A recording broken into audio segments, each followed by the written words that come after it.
Okay, so hi all, welcome to ASB academy. എല്ലാവർക്കും ASB അക്കാഡമിയുടെ പുതിയൊരു സെക്ഷനിലേക്ക് സ്വാഗതം.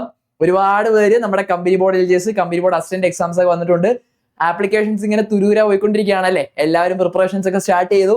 നല്ല ചൂടിൽ എല്ലാവരും വെയിറ്റ് ചെയ്ത കുറെ എക്സാംസ് ഒക്കെ ഇനി അങ്ങോട്ട് വരാൻ പോകുന്നു. എല്ലാവരും പഠിത്തം ഒക്കെ തുടങ്ങുന്ന ഒരു ടൈമാണ്. അപ്പൊ ഈ ഒരു പഠിത്തം തുടങ്ങുന്ന ടൈമിൽ എല്ലാവർക്കും പ്രധാനമായിട്ടുള്ളതായിരിക്കും. കുറെ പേര് പഠിത്തം തുടങ്ങി കാണും. കുറെ ആളുകൾ ഇനിയും എന്ത് പഠിക്കണം, സിലബസ് വന്നിട്ട് പോരെ, ഇനിയിപ്പോ പഠിച്ചു തുടങ്ങിയാൽ പിന്നെ സിലബസിൽ മാറ്റം വന്നാൽ പെട്ടുപോകത്തില്ലേ എന്നുള്ള സംശയം എല്ലാം ഒരുപാട് പേർക്ക് കാണും. അപ്പൊ അതുമായിട്ട് ബന്ധപ്പെട്ടൊരു ക്ലാരിറ്റി അല്ലെ, നമ്മൾ ഇനിയും പഠിച്ചു തുടങ്ങണോ അതോ സിലബസ് വരുന്നവരെ വെയിറ്റ് ചെയ്യണോ, സിലബസ് ഉണ്ട്, പ്രിലിംസ് ഉണ്ടോ ഇല്ലയോ, ഈ കാര്യങ്ങളെല്ലാം നമുക്ക് എന്താണ് ഒരു ക്ലാരിറ്റി വരുത്താൻ വേണ്ടിയാണ് നമ്മൾ ഈ ഒരു വീഡിയോ ആയിട്ട് വന്നിരിക്കുന്നത്. സോ സിലബസിലേക്ക് വരുമ്പോൾ എല്ലാവർക്കും പ്രധാനമായിട്ട് സംശയം വരുന്ന കാര്യമാണ്. കമ്പനി ബോർഡ് അസിസ്റ്റന്റ് വരുമ്പോഴത്തേക്ക് ഓൾറെഡി നമ്മൾ സിലബസിന്റെ വരുമ്പോഴത്തേക്ക് പ്രിലിംസ് ഉണ്ട്, അതിന് ശേഷമേ വരും എന്നുള്ള കാര്യങ്ങളെല്ലാം നമുക്ക് ഏകദേശം കൺഫേം ആണ് അല്ലെ. അപ്പോ നമുക്ക് കമ്പനി ബോർഡ് LGS വരുമ്പോഴത്തേക്ക് എല്ലാവരും ചോദിക്കുന്ന പ്രധാനപ്പെട്ട ഒരു ഡൗട്ടാണ്, നമുക്ക് പ്രിലിംസ് വരുമ്പോൾ പ്രിലിംസിന്റെ ഒരു സിലബസ്, മെയിൻസ് വരുമ്പോൾ മെയിൻസിന്റെ ഒരു സിലബസ് വരും. അപ്പൊ സിലബസിൽ മാറ്റം ഉണ്ടാകുമോ, ഇനി ആദ്യം തന്നെ പ്രിലിംസ് വരുമോ? ആദ്യം തന്നെ ഞാൻ സിലബസിന്റെ കാര്യം പറയുന്നതിന് മുമ്പേ പറയാണ്, നമ്മൾ പ്രിലിംസിന്റെ കേസ് വരുമ്പോഴത്തേക്ക് നിലവിൽ ഇതുവരെ അതുമായിട്ട് PSCയുടെ ഭാഗത്ത് നിന്ന് ഔദ്യോഗികമായിട്ട് അറിയിപ്പുള്ള കാര്യങ്ങളൊന്നും വന്നിട്ടില്ല. എങ്കിൽ പോലും അറിയാവുന്ന സോഴ്സസും കാര്യങ്ങളും എല്ലാം നമ്മൾ നോക്കുകയാണെങ്കിൽ നിലവിൽ എന്താണ് അങ്ങനത്തെ എക്സാംസിന്, ഡിഗ്രി ലെവൽ എക്സാംസ് ഒഴിച്ച് ബാക്കി എല്ലാത്തിനും പ്രിലിംസ് എന്നുള്ള സാധ്യത വളരെ രീതിയിൽ കുറഞ്ഞു വന്നിരിക്കുന്ന ഒരു സിറ്റുവേഷൻ ആയതുകൊണ്ട് തന്നെ പ്രിലിംസ് നമുക്ക് ഏകദേശം ഉണ്ട് എന്ന് ഉറപ്പിച്ച് പറയാൻ സിറ്റുവേഷൻ ആയിട്ടില്ല. ഇല്ലാതിരിക്കാൻ തന്നെയാണ് നമുക്ക് കൂടുതലായിട്ടും പറയുന്ന റിപ്പോർട്ടുകളും കാര്യങ്ങളും, അല്ലെ ഒരു 90% എന്താണ് പ്രിലിംസ് ഇല്ലാതിരിക്കാനുള്ളതാണ്. പക്ഷെ ഞാൻ പറയുന്നത്, നിങ്ങൾ മെയിൻസ് ആണെങ്കിലും പ്രിലിംസ് ആണെങ്കിലും നിങ്ങൾക്ക് എന്താണ്, നിങ്ങൾക്ക് ഒറ്റപ്പഠനം മതി അല്ലെ. നിങ്ങൾ മെയിൻസ് ഓറിയന്റഡ് ആയിട്ട് പഠിക്കുക.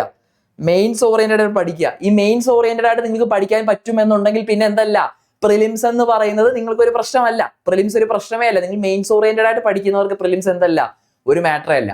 അതുകൊണ്ട് പ്രിലിംസ് ഉണ്ടോ ഇല്ലയോ, ഈ ഓട്ടോ പെട്ടെന്ന് കൊണ്ടുവന്ന് വന്നാൽ പോലും നമുക്ക് ഒരു പ്രശ്നമാവില്ല. അതുകൊണ്ട് നിങ്ങൾ ചെയ്യേണ്ടത് പ്രിലിംസ് എന്നുള്ളൊരു സാധനം മാറ്റി വെച്ചിട്ട് ഇപ്പൊ തന്നെ മെയിൻസ് ഓറിയന്റഡ് ആയിട്ട് പഠിക്കുക എന്നുള്ളതാണ്.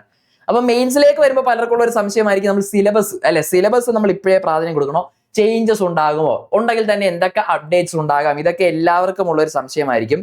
അപ്പൊ ആദ്യം തന്നെ പറയുന്നു, ഒഫീഷ്യൽ ആയിട്ടുള്ള സിലബസ് വന്നിട്ടില്ല എന്നുണ്ടെങ്കിൽ പോലും കമ്പനി ബോർഡ് LGSന്റെ സിലബസിൽ നമ്മൾ ഈ ഒരു ടേമിൽ നമ്മൾ എന്ത് ചെയ്യേണ്ട, പ്രത്യേകിച്ച് മാറ്റങ്ങളോ കാര്യങ്ങളോ ഒന്നും നമ്മൾ എന്ത് ചെയ്യേണ്ട, എക്സ്പെക്ട് ചെയ്യേണ്ട. നിങ്ങൾ പഠിച്ചു തുടങ്ങാനായിട്ടാണ് വെയിറ്റ് ചെയ്യുന്നത് എന്നുണ്ടെങ്കിൽ നിങ്ങൾ സിലബസിന്റെ കാര്യത്തിൽ ഒന്നും വേണ്ട. നമ്മുടെ നിലവിലെ സിലബസ് വെച്ച് തന്നെ നിങ്ങൾക്ക് എന്ത് ചെയ്യാം, പഠനം സ്റ്റാർട്ട് ചെയ്യാം. ഈ ഒരു സ്ട്രക്ചറിൽ തന്നെയായിരിക്കും നിങ്ങൾക്ക് സിലബസ് വരുന്നത്. അതിനകത്ത് വലിയ ചേഞ്ചസോ കാര്യങ്ങളോ വെയിറ്റേജിന്റെയോ ബാക്കിയുള്ള കാര്യങ്ങളോ ഒന്നും നിങ്ങൾക്ക് ചേഞ്ചസ് വരാനായിട്ട് പോകുന്നില്ല. ഈ ഒരു വെയിറ്റേജിൽ തന്നെയായിരിക്കും വരിക. ബാക്കി കാര്യങ്ങൾ സബ്ജക്റ്റീവ്സ് വരുമ്പോഴത്തേക്ക് നിങ്ങൾക്ക് അപ്ഡേറ്റ്സോ കാര്യങ്ങളൊക്കെ വന്നാലും അതിന്റെ കണ്ടന്റിൽ അപ്ഡേറ്റ് വരും എന്നുള്ളതേ ഉള്ളൂ. അത് നമ്മൾ കൃത്യമായിട്ട് അപ്ഡേറ്റ് ചെയ്ത് തന്നെ നമ്മൾ എന്ത് ചെയ്യും, പഠിക്കും. അപ്പൊ നിങ്ങൾക്ക് ഉറപ്പായിട്ടും എന്ത് ചെയ്യാം, ഇതിനകത്ത് നിങ്ങൾ പഠനം സ്റ്റാർട്ട് ചെയ്യാം. ഈ ഫോർമൽ തന്നെ GK പാർട്ട് നിങ്ങൾക്ക് 40 മാർക്കിനാണ് വരിക. GK പാർട്ട് നിങ്ങൾക്ക് 40 മാർക്കും കറന്റ് അഫയേഴ്സ് 20 മാർക്സിനായിരിക്കും അല്ലെ. GK പാർട്ട് എന്ന് പറയുമ്പോൾ നമുക്ക് 8 വിഷയങ്ങൾ ടോട്ടൽ വരുന്നുണ്ട്. ഹിസ്റ്ററി, കോൺസ്റ്റിറ്റ്യൂഷൻ, അതിൽ തന്നെ കേരള ജോഗ്രഫി, ഇന്ത്യൻ ജോഗ്രഫി, അങ്ങനെ നമുക്ക് 8 പാർട്സ് ടോട്ടൽ വരുന്നുണ്ട്. അങ്ങനെയാണ് 40 മാർക്ക്. കറന്റ് അഫയേഴ്സ് ഈ 20 മാർക്സിനാണ് വരുന്നത്. സയൻസ് വരുമ്പോഴത്തേക്ക് നമുക്ക് ലൈഫ് സയൻസും അതുപോലെ എന്താണ് കെമിസ്ട്രി, ലൈഫ് സയൻസ് 5 മാർക്സിന് വരും, 5 മാർക്കിന് വരും. അതുപോലെ നമുക്ക് ഇങ്ങോട്ട് വരുമ്പോഴത്തേക്ക് കെമിസ്ട്രിയും ഫിസിക്സും കൂടെ നമുക്ക് 5 മാർക്ക്, അങ്ങനെ ടോട്ടൽ 10 മാർക്കാണ്. പിന്നെ പൊതുജനാരോഗ്യം 10 മാർക്കാണ്. ലാസ്റ്റ് ലഘുഗണിതവും മാനസേഷ്യ അല്ലെ. മാത്സിന് 10 മാർക്ക്, റീസണിങ്ങിന് നമുക്ക് എത്രയാണ് അല്ലെ, 20 മാർക്ക്. അങ്ങനെയാണ് നമുക്ക് എന്ത് വരുന്നത്, ഈ ഒരു മാർക്ക് ഡിസ്ട്രിബ്യൂഷൻ വരുന്നത്. അപ്പൊ ഈ ഒരു മാർക്ക് ഡിസ്ട്രിബ്യൂഷനിലും കാര്യങ്ങളിലും ഒന്നും നിങ്ങൾ എന്ത് ചെയ്യേണ്ട, ചേഞ്ചസ് ഒന്നും വലുതായിട്ട് എക്സ്പെക്ട് ചെയ്യേണ്ട. നമുക്ക് അങ്ങനെ വരാനായിട്ടുള്ള സാധ്യത ഇല്ല. ഓക്കെ, ഈ ഒരു സിലബസ് തന്നെയാണ് നമുക്ക് എന്ത് ചെയ്യാനായിട്ട് വരിക, പഠിക്കാനായിട്ട് വരിക. ഈ ഒരു വെയിറ്റേജ് അനുസരിച്ച് തന്നെയാണ് നമ്മൾ എന്ത് ചെയ്യേണ്ടതും, നമ്മുടെ കമ്പനി ബോർഡ് LGSന്റെ എക്സാമിന്റെ പ്രിപ്പറേഷൻസ് നമ്മൾ സ്റ്റാർട്ട് ചെയ്യേണ്ടതും. അപ്പൊ ഞാൻ പറഞ്ഞതുപോലെ ഈ ഒരു സിലബസ് ഓറിയന്റഡ് ആയിട്ട് പഠിച്ചു കഴിഞ്ഞാൽ നിങ്ങൾക്ക് എന്ത് മാറ്റർ അല്ല, പ്രിലിംസ് ഉണ്ടോ ഇല്ലയോ എന്നുള്ളത് നിങ്ങൾക്ക് മാറ്റർ അല്ല. നമ്മൾ മെയിൻസ് ഓറിയന്റഡ് ആയിട്ട് തന്നെയാണ് ഏത് എക്സാമും അല്ലെ. അസിസ്റ്റന്റിന്റെ കേസിൽ നമ്മൾ ഓൾറെഡി പറഞ്ഞതാണ്, പ്രിലിംസ് അവിടെ നിൽക്കട്ടെ, പ്രിലിംസ് നമ്മൾ മെയിൻസിന്റെ പഠനത്തിലൂടെ തന്നെ നമ്മൾ എന്ത് ചെയ്യും, കവർ ചെയ്യും. അത് തന്നെയാണ് നമുക്ക് ഏതിലും പറയാനുള്ളത്. LGSന്റെ കേസിൽ നമുക്ക് പറയാനുള്ളത് എങ്ങനെയാണ് കണ്ടന്റൂടെ നമുക്കൊന്ന് ഡീകോഡ് ചെയ്യാം. GK പാർട്ട് വരുമ്പോഴത്തേക്ക് നേരത്തെ പറഞ്ഞ ടോട്ടൽ എത്രയാണ്, നമുക്ക് ഈ പറഞ്ഞ പോലെ 40 മാർക്കാണ് വരുന്നത്. ടോട്ടൽ 40 മാർക്സ് നിങ്ങൾക്ക് എന്ത് വരും, GK പാർട്ട് വരും. 40 മാർക്കാണ് വരുന്നത്. നമുക്ക് 7 സബ്ജക്ട്സ് വരുന്നുണ്ട്. അതിൽ ഓരോന്നും എത്രയാണെന്നുള്ളത് നോക്കുക. 5 മാർക്ക് വരുന്നുണ്ട്. ഇന്ത്യൻ ഹിസ്റ്ററി നമുക്ക് എത്രയാണ് അല്ലെ, ഇന്ത്യൻ ഹിസ്റ്ററി ആണ് ഫസ്റ്റ് വരുന്നത്. 5 മാർക്കിന് നമുക്ക് ഇന്ത്യൻ ഹിസ്റ്ററിയിൽ നിന്ന് എന്ത് വരും, ക്വസ്റ്റ്യൻസ് വരും. ഇന്ത്യൻ ഹിസ്റ്ററിയിൽ നിന്ന് നമുക്ക് ചോദ്യങ്ങൾ വരും. ദെൻ നമുക്ക് എക്കണോമിക്സ് അല്ലെ, സാമ്പത്തിക ശാസ്ത്രം എന്ന് പറയുമ്പോൾ ഭയങ്കര ഡീപ്പ് അല്ല. അതിനകത്ത് പ്രധാനമായിട്ട് നമ്മൾ ജനറൽ ആയിട്ട് എക്കണോമിക്സ് എന്ന് പറയുന്നെങ്കിലും നമ്മുടെ പോസ്റ്റ് ഇൻഡിപെൻഡൻസ്, സ്വാതന്ത്ര്യാനന്തര ഇന്ത്യ നേരിട്ട പ്രധാന വെല്ലുവിളികൾ, പഞ്ചവത്സര പദ്ധതികൾ, അതുപോലെ എന്താണ് വിവിധ മേഖല പുരോഗതികൾ, നേട്ടങ്ങൾ, ഇതൊക്കെ നമുക്ക് ആ ഒരു പാർട്ടിൽ വരും. ഇവിടെ വരുമ്പോഴത്തെ നമുക്ക് കോൺസ്റ്റിറ്റ്യൂഷൻ ആണ് അല്ലെ. കോൺസ്റ്റിറ്റ്യൂഷൻ എത്രയാണ്, കോൺസ്റ്റിറ്റ്യൂഷൻ നമുക്ക് 5 മാർക്കിനാണ്. കോൺസ്റ്റിറ്റ്യൂഷൻ 5 മാർക്സ് ആണ് വരുന്നത്. ദെൻ നമുക്ക് ഇന്ത്യൻ ജോഗ്രഫി അല്ലെ? ഇന്ത്യൻ ജോഗ്രഫി നമുക്ക് എത്ര മാർക്കാണ്? 5 മാർക്കിന് തന്നെയാണ് ക്വസ്റ്റ്യൻസ് വരുന്നത്. ഏറ്റവും പ്രധാനപ്പെട്ടത് കേരള ജോഗ്രഫിയാണ്. കേരള ജോഗ്രഫി നമുക്ക് 10 മാർക്കിന് എന്ത് ചെയ്യും? ക്വസ്റ്റ്യൻസ് വരും. കേരള ജോഗ്രഫി നമുക്ക് 10 മാർക്കിനാണ് ക്വസ്റ്റ്യൻസ് വരിക. ഇവിടെ നമുക്ക് കേരള ഹിസ്റ്ററി ആൻഡ് റിനൈസൻസ് അല്ലെ? കേരള ഹിസ്റ്ററിയും റിനൈസൻസും അതും എത്ര തന്നെയാണ്? കേരള ഹിസ്റ്ററിയും നവോത്ഥാനവും അത് നമുക്ക് എത്ര തന്നെയാണ്? 5 മാർക്കിന് തന്നെയാണ്. പിന്നെ നമുക്ക് science and technology, art and culture, sports അല്ലെ? ഇന്ത്യൻ സാങ്കേതിക മേഖല, അതുപോലെ കലാ സാംസ്കാരിക മേഖല, രാഷ്ട്രീയ സാമ്പത്തിക കായിക മേഖല, ഇതെല്ലാം കൂടെ നമുക്ക് അവിടെയും എത്ര മാർക്ക് വരും? 5 മാർക്കിന്റെ ആണ് നമുക്ക് ക്വസ്റ്റ്യൻസ് വരിക അല്ലെ? അങ്ങനെ ടോട്ടൽ നമുക്ക് എത്ര വരും? കേരള ജോഗ്രഫി മാത്രം നമുക്ക് 10 മാർക്കിനും ബാക്കിയെല്ലാം നമുക്ക് 5 മാർക്ക് വീതം. ടോട്ടൽ എത്രയാണ്? നമുക്ക് 40 മാർക്കാണ് എന്ത് വരിക? GK പാർട്ട് നമുക്ക് വരിക. 40 മാർക്ക് നമുക്ക് GK പാർട്ടിന് എക്സാമിന് വരും. ദെൻ നമുക്ക് വരുന്നതാണ് ജീവശാസ്ത്രം, ബയോളജി നമുക്ക് എത്ര മാർക്കിനാണെന്ന് പറഞ്ഞു? 5 മാർക്കിനാണ് വരുന്നത് അല്ലെ? മനുഷ്യ ഹ്യൂമൻ ബോഡി, ജീവകങ്ങളും അപര്യാപ്ത രോഗങ്ങൾ അല്ലെ? വൈറ്റമിൻസും ഡിസീസസും. പിന്നെ കേരളത്തിലെ പ്രധാന ഭക്ഷ്യകാർഷിക വിളകൾ നമുക്ക് വരും. വനങ്ങൾ, വനവിഭവങ്ങൾ, സാമൂഹിക വനവൽക്കരണം, പരിസ്ഥിതിയും പരിസ്ഥിതി പ്രശ്നങ്ങളും. ഇതൊക്കെയാണ് നമുക്ക് ബയോളജിയിൽ, ജീവശാസ്ത്രത്തിൽ നമുക്ക് പഠിക്കാനായിട്ട് വരുന്നത്. 5 മാർക്കിനാണ് വരുന്നത്. ദെൻ ഭൗതികശാസ്ത്രവും രസതന്ത്രവും വരുമ്പോഴത്തേക്ക് നമുക്ക് എത്രയാണ്? നമുക്ക് ഫിസിക്സും കെമിസ്ട്രിയും കൂടെ ടോട്ടൽ നമുക്ക് എത്ര മാർക്കാണ് വെയിറ്റേജ് വരുന്നത്? 5 മാർക്കാണ് അല്ലെ? എന്തൊക്കെയാണ്? ആറ്റത്തിന്റെ ഘടന, അയിരുകൾ, ധാതുക്കൾ, മൂലകങ്ങളും വർഗീകരണവും, ഹൈഡ്രജൻ ആൻഡ് ഓക്സിജൻ, രസതന്ത്രം, ദൈനംദിന, ഇതിലൊക്കെ നമുക്ക് 10th ലെവലിൽ മാത്രം കാണാൻ പറ്റുന്ന ടോപ്പിക്സ് ആണ് അല്ലെ? രസതന്ത്രം, ദൈനംദിന, ഡിഗ്രി ലെവലിൽ നമ്മൾ പഠിക്കാത്ത ടോപ്പിക്സ് ആണ്. അതുപോലെ ദ്രവ്യവും പിണ്ഡവും, പ്രവൃത്തിയും ഊർജവും പരിവർത്തനവും, താപവും ഊഷ്മാവും, പ്രകൃതിയിലെ ചലനങ്ങൾ, ബലങ്ങൾ, ശബ്ദവും പ്രകാശവും, സൗരയൂഥവും അതിന്റെ സവിശേഷത. സൗരയൂഥം ഒക്കെ അറിയാം. നമുക്ക് 10th ലെവലിൽ മാത്രമേ, നമുക്ക് LGS എക്സാംസ് 10th 7th ലെവലിലേക്ക് വരുമ്പോൾ മാത്രം വരുന്ന ടോപ്പിക്സ് ആണ് ഇതൊക്കെ. അപ്പോൾ ഈ ഒരു സിലബസ് വെച്ച് തന്നെ നിങ്ങൾ എന്ത് ചെയ്യുക? പഠിക്കുക അല്ലെ? ഈ ഒരു സിലബസ് വെച്ച് തന്നെ പഠിക്കാനായിട്ട് മാക്സിമം ശ്രദ്ധിക്കുക. അപ്പോ ടോട്ടൽ നമുക്ക് 10 മാർക്ക്. സയൻസ് നമുക്ക് അപ്പോൾ ടോട്ടൽ എത്ര മാർക്കായി? 10 മാർക്കിന് വന്നു കഴിഞ്ഞു അല്ലെ? സയൻസ് ടോട്ടൽ നമുക്ക് 10 മാർക്സ് ആയിട്ടുണ്ട്. ദെൻ പൊതുജനാരോഗ്യം വരുമ്പോൾ 10 മാർക്കുകളാണ്. സാംക്രമിക രോഗങ്ങളും രോഗകാര്യങ്ങളും, അടിസ്ഥാന ആരോഗ്യ വിജ്ഞാനം, ജീവിതശൈലി രോഗങ്ങൾ ഏതൊക്കെയാണെന്ന് നമുക്ക് വരും. ദെൻ കേരളത്തിലെ ആരോഗ്യക്ഷേമ പ്രവർത്തനങ്ങൾ ഏതൊക്കെ, ഇതൊക്കെയാണ് നമുക്ക് പൊതുജനാരോഗ്യത്തിൽ വരുന്നത്. ആൻഡ് മാത്സ് വരുമ്പോഴത്തേക്ക് അറിയാലോ, ലഘുഗണിതം വരുമ്പോഴത്തേക്ക് ഏറ്റവും ബേസിക് ആയിട്ടുള്ള കാര്യങ്ങളെ നമുക്ക് വരുന്നുള്ളൂ. ഏതൊക്കെ? സംഖ്യകളും അടിസ്ഥാന ക്രിയകളും, ലസാഗു ഉസാഗ വരുന്നുണ്ട്, ഭിന്നസംഖ്യകൾ വരും, ദശാംശ സംഖ്യകൾ വരും, വർഗവും വർഗമൂലവും, ശരാശരി, ലാഭം നഷ്ടം, സമയം ദൂരം. ഇത്രയും ടോപ്പിക്സിൽ നിന്നാണ് നമുക്ക് എത്ര വരിക? 10 മാർക്കിനാണ് നമുക്ക് ലഘുഗണിതത്തിൽ നിന്ന് ടോപ്പിക്സ് വരിക.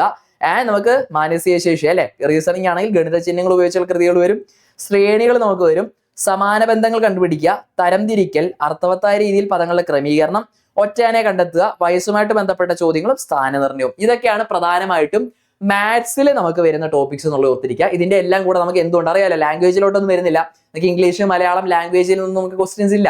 അപ്പൊ ഇത്രയും പാർട്ടാണ് വരുന്നത്. ഇത് കൂടാതെ നമുക്ക് കറന്റ് അഫയേഴ്സ് എത്ര മാർക്കിന്? 20 മാർക്കിന് വരും. അങ്ങനെയാണ് ടോട്ടൽ നമുക്ക് എത്ര നടക്കുക? ഈ പറയുന്ന പോലെ എക്സാം നടക്കുക. ക്ലിയർ ആണോ? അപ്പൊ ഈ ഒരു സിലബസ് ഓറിയന്റഡ് ആയിട്ടാണ് നമ്മൾ എന്ത് ചെയ്യേണ്ടത്? കമ്പനി ബോർഡ് LGSന് പഠിക്കേണ്ടത്.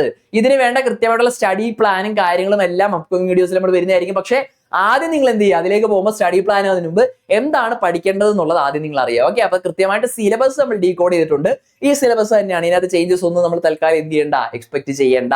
വന്നാലും കണ്ടന്റിനകത്ത് ചെറിയ അപ്ഡേറ്റ്സ് ഉണ്ടാവും എന്നുള്ളതല്ലാതെ ഇതിനകത്തൊരു ഷിഫ്റ്റോ കാര്യങ്ങളോ ഒന്നും എന്ത് ചെയ്യാനായിട്ട് പോകുന്നില്ല. മാർക്കിന്റെ ബേസിലോ വെയിറ്റേജിന്റെ ബേസിസിലോ ഒന്നും നിങ്ങൾക്ക് ഈ ഒരു എക്സാമിന് എക്സ്പെക്ട് ചെയ്യേണ്ടതായിട്ട് വരുന്നില്ല. ഓക്കെ, പ്രിലിംസ് ഞാൻ പറഞ്ഞതുപോലെ പ്രിലിംസ് എന്നുള്ള സാധനമാണ് നിൽക്കട്ടെ. ഉണ്ടെങ്കിലും ഇല്ലെങ്കിലും അത് എന്തല്ല, നമുക്ക് മാറ്റർ അല്ല. ഇല്ല എന്ന് തന്നെയാണ് നിലവിൽ. ബട്ട് സ്റ്റിൽ നിങ്ങൾ എന്ത് ചെയ്യുക? അറിഞ്ഞിരിക്കുക. ഓക്കെ, ഉണ്ടെങ്കിൽ നമ്മൾ ഈ ഒരു സിലബസ് ഓറിയന്റഡ്, മെയിൻസ് ഓറിയന്റഡ് പഠിക്കുകയാണെന്നുണ്ടെങ്കിൽ പ്രിലിംസ് എന്ന് പറയുന്നത് നമുക്ക് എന്തല്ല, സെപ്പറേറ്റ് ഒരു പഠനം ആവശ്യമുള്ള ഒരു കണ്ടന്റ് അല്ല. ക്ലിയർ ആണല്ലോ? സെറ്റ് അല്ലേ? അപ്പോൾ ഈ ഒരു രീതിയിലാണ് ഇത്രയും നമുക്കറിയാലോ. സിലബസ് നോക്കുമ്പോൾ നമുക്ക് ഒരുപാട് വൈഡ് ആയിട്ടുള്ള സാധനങ്ങൾ വരുന്നുണ്ട്. ബട്ട് സ്റ്റിൽ നമുക്ക് അതെല്ലാം കവർ ചെയ്യാനായിട്ടുള്ള എല്ലാ സമയവും കൃത്യമായിട്ടുണ്ട് അല്ലെ? കൃത്യമായിട്ടുള്ള സമയമുണ്ട്. സ്ട്രാറ്റജിക് ആയിട്ട് ഇപ്പോഴേ പഠിച്ചു തുടങ്ങി കഴിഞ്ഞാൽ വളരെ എളുപ്പത്തിൽ ഡീകോഡ് ചെയ്ത് നമുക്ക് ക്രാക്ക് ചെയ്യാൻ പറ്റുന്ന ഒരു എക്സാം തന്നെയാണ് കമ്പനി ബോർഡ് LGS എന്ന് പറയുന്നത്. സോ ഈ ഒരു പഠനത്തിലൂടെ നമ്മുടെ എല്ലാവരുടെയും ആഗ്രഹം അല്ലെ, ഈ ഒരു പഠനത്തിലൂടെ ഈ ഒരു എക്സാമിനുള്ള പ്രിപ്പറേഷനിൽ നമുക്ക് എത്രയും വേഗം ഈ ഒരു ജോലി വാങ്ങണം. ഞാൻ പറഞ്ഞാൽ എപ്പോഴും പറയുന്നതാണ്, നമ്മൾ നല്ലോണം പഠിച്ചു, ഭാഗ്യവും കൂടെ ഉണ്ടെങ്കിൽ ജോലി കിട്ടുന്നുള്ളതല്ല. പഠിച്ചോ, റാങ്ക് ലിസ്റ്റിൽ വരാൻ പറ്റും, നിങ്ങൾക്ക് ജോലി ഉറപ്പിക്കാനും പറ്റുന്ന വളരെ കുറച്ച് പോസ്റ്റുകളൊന്നാണ് കമ്പനി ബോർഡ് LGS എന്ന് പറഞ്ഞാൽ. കാരണം അത്രയും വേക്കൻസീസ് ആണ്. അപ്പൊ ഇതുപോലൊരു ചാൻസ് ഇനി പലർക്കും ഉടനെ ഒന്നും കിട്ടാൻ പോകുന്നില്ല എന്നുള്ളൊരു തിരിച്ചറിവ് നമുക്ക് എല്ലാവർക്കും വേണം. അതുകൊണ്ട് തന്നെ സമയം കളയാനില്ല. നിങ്ങൾ പഠിച്ചു തുടങ്ങാൻ ആഗ്രഹിക്കുന്നുണ്ട്, അല്ലെങ്കിൽ ഇതുവരെയുള്ള പഠനത്തിൽ നിങ്ങൾക്ക് എങ്ങനെ വേണമെന്നുള്ള ഒരു ഐഡിയ കിട്ടിയിട്ടില്ല, ഈവൻ പഠിച്ചു തുടങ്ങിയിട്ട് പോലും നിങ്ങൾക്ക് അത് പ്രൊഡക്റ്റീവായിട്ട് ആൻസർ പേപ്പറിലേക്ക് എത്തിക്കാനോ അല്ലെങ്കിൽ കാര്യങ്ങൾ ഓർത്തെടുക്കാനോ എല്ലാം പ്രയാസമുണ്ടെന്നുണ്ടെങ്കിൽ അത് ഞാൻ പറഞ്ഞാൽ കൃത്യമായിട്ട് സ്റ്റഡി പ്ലാൻ ഒരു കോർഡിനേഷൻ ഇല്ലാത്തതിന്റെ അല്ലെങ്കിൽ ഗൈഡൻസ് ഇല്ലാത്തതിന്റെ പ്രശ്നമാണ്. അത് നമുക്ക് എന്ത് ചെയ്യാം, നമുക്ക് ഒരുമിച്ച് സെലക്ട് ആക്കാം. നമ്മുടെ കമ്പനി ബോർഡ് LGSന്റെ സിലബസ് ബാച്ച് നമുക്ക് ASRB അക്കാഡമിയിൽ സ്റ്റാർട്ട് ചെയ്തിട്ടുണ്ട്. എല്ലാവരും താല്പര്യമുള്ളവരെല്ലാവരും സ്ക്രോളിൽ നിങ്ങൾക്ക് നമ്പർ കാണാനായിട്ട് സാധിക്കും. അതിലേക്ക് വിളിച്ചു കഴിഞ്ഞാൽ നമുക്ക് കിട്ടുന്നതായിരിക്കും. ഞാൻ നേരത്തെ പറഞ്ഞ ഡെയിലി ഒരു സ്റ്റഡി പ്ലാനോട് കൂടി, കൃത്യമായിട്ടുള്ള സ്റ്റഡി പ്ലാനോട് കൂടി തന്നെ നിങ്ങൾക്ക് എല്ലാം പഠിച്ചു എന്ന് ഉറപ്പുവരുത്താൻ നിങ്ങൾ ഹെൽപ്പ് ചെയ്യുന്നതിൽ തന്നെ ഒരു കോഴ്സ് നമ്മൾ പ്രൊവൈഡ് ചെയ്യുന്നതായിരിക്കും. അതിന്റെ കൂടെ തന്നെ കൃത്യമായിട്ട് അത് പ്രയോഗിക്കാൻ വേണ്ടി PYQ പ്രാക്ടീസസും മോക്ക് ടെസ്റ്റുകളും എല്ലാം നിങ്ങൾക്ക് ഈ ഒരു കോഴ്സിന്റെ ഭാഗമായിട്ട് തികച്ചും ഫ്രീ ആയിട്ട് കിട്ടുന്നതായിരിക്കും. ആൻഡ് കറന്റ് അഫയേഴ്സ് ഒരു ടാസ്ക് അല്ല, നമുക്ക് ടോപ്പിക് സെക്ഷൻസ് എടുക്കുന്നതിന്റെ കൂടെ തന്നെ ഡെയിലി, വീക്ക്ലി, മന്ത്ലി ബേസിൽ കറന്റ് അഫയേഴ്സ് സെക്ഷൻസ് ഉണ്ടായിരിക്കും. സോ ഒരു ടെൻഷൻ വേണ്ട. നിങ്ങളുടെ എന്ത് കൺസേൺസും ക്ലിയർ ചെയ്യുന്നതിനും എല്ലാ സമയത്തും ഡൗട്ട് ക്ലിയറൻസ് ഉണ്ടാകുന്നതിനും ഒരു പേഴ്സണൽ മെന്റർഷിപ്പ് സപ്പോർട്ടും ഈ ഒരു കോഴ്സിന്റെ ഭാഗമായിട്ട് നിങ്ങൾക്ക് പ്രൊവൈഡ് ചെയ്യുന്നതായിരിക്കും. ഓക്കെ, സോ താല്പര്യമുള്ളവർ എത്രയും പെട്ടെന്ന് തയ്യാറെടുക്കുക, അഡ്മിഷൻ റെഡിയാക്കാനായിട്ട് ശ്രദ്ധിക്കുക. ഈ വീഡിയോ എൻഡ് ആവുന്ന ടൈമിൽ തന്നെ നമ്പറിലേക്ക് കോൺടാക്ട് ചെയ്യാം. ഓക്കെ, അപ്കമിംഗ് ഡീറ്റെയിൽസുമായിട്ട് ഇതിന്റെ ഒരു ഡീറ്റെയിൽ സ്റ്റഡി പ്ലാനും ഒക്കെ ആയിട്ട് നമുക്ക് അടുത്ത വീഡിയോസിൽ കാണാം. അതുവരേക്കും wish you all the best. See U.